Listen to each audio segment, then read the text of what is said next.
Peke to, China Muscat. I-graph natin. Okay. Una-una, ito mag-splice tayo ng stem. Yan o, splice natin. Siguro natin mawala yung outer ano niya. Hindi ko alam kung mismo outer na to.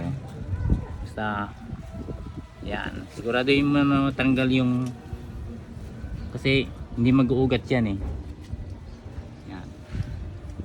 Okay.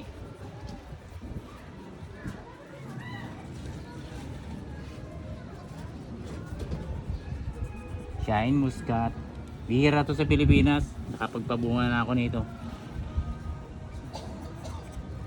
Okay, pag nalinis na ng gusto, may na-prepare na ako.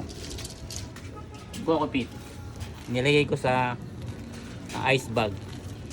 Hiwain ko ngayon. Hiwain ko. Nakakatali na yung dulo niyan. Okay, hiwa na. Lagyan natin ng tubig. Ito yung na-order kong coco peat.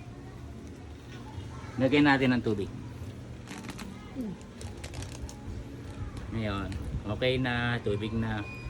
Ilalagay na natin. Ito. Sana splice na ano natin na kita nyo na. Yan. After almost 2 months, magkuugat na yan. Papakita ko sa inyo kung paano siya karoon ng ugat.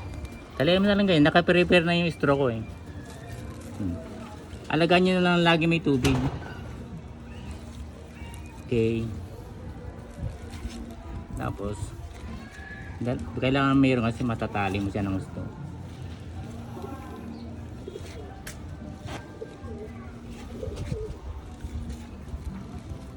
Maganda ka na lang ng after 2 months ipa-vlog ko na may ugat na to.